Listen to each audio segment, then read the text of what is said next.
Cada miembro del tribunal emitirá un voto secreto proponiendo la obtención de la mención cum laude. Estos votos serán introducidos en un sobre que quedará cerrado y firmado en la solapa por todos los miembros del tribunal.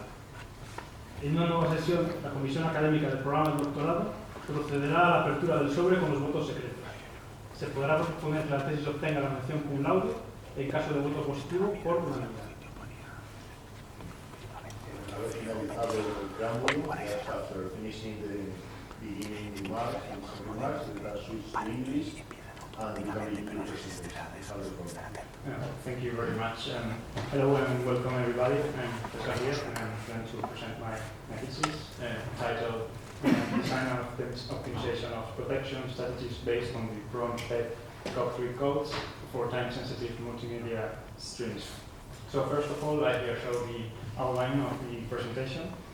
First, I'll present the motivation and objectives of the thesis, where I will describe the scenario we are facing here. Secondly, I'll describe the standard Pro-Spec COP3 codes, which really are the basis of our work.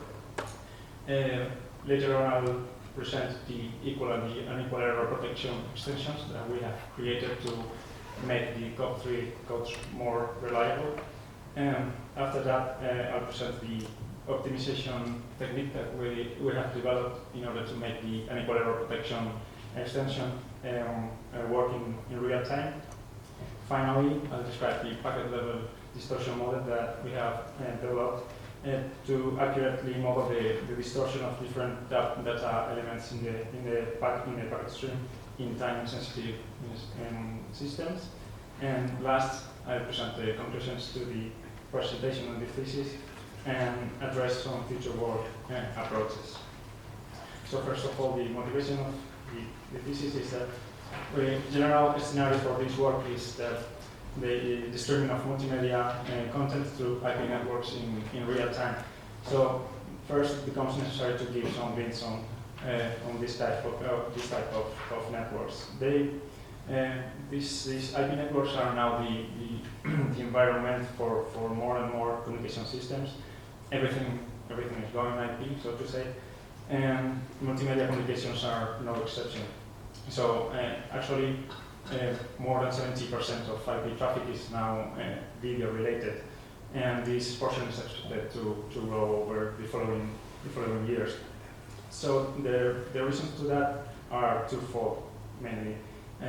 First, there has been a massive expansion of broadband connections, so now a vast majority of households have a broadband connection, either through a DSL link or through optic fiber or any other type of links, and also because of better and better wireless links. Also, IP networks present very advantageous characteristics, which enable the provision of a very wide number of video-related services, namely video on demand or video broadcasting, video conferencing, second screen, well, whichever you can think of. The problem with IP networks is that they were first designed to provide best effort delivery, which means we do what we can think, which actually translates into unreliable data transmission. That means delay, deter, data corruption, data loss. So all of the communication systems are can be affected by these problems. Of course, that video is especially vulnerable to that, as we can see the video over there.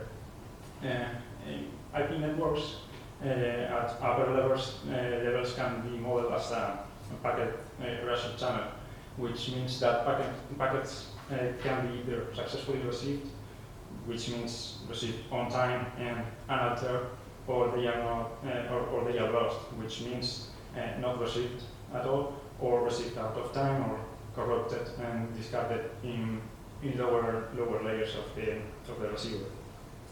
So another very interesting characteristic of the IP networks is that with high probability, errors will take place in bursts, which means that several packets in a row will go lost. So there exist two main options to handle the transportation of video over IP networks, TCP and UDP mainly.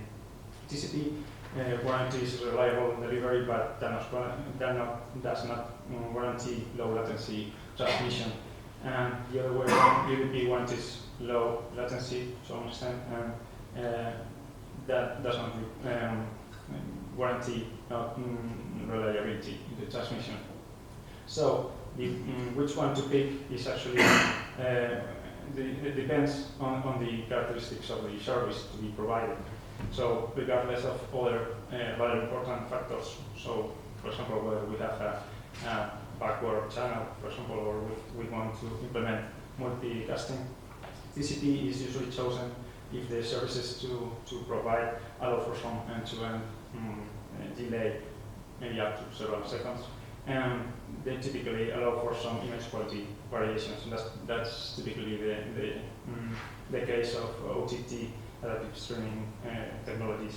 And UDP is usually selected if the service to be provided imposes very strict time requirements. So, for example, like event broadcasting, so for example, football, or video conferencing, online gaming, things as this, for example.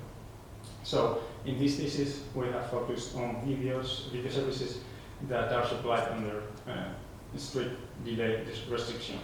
And to do so, we have selected UDP plus RTP as the combo for transmission.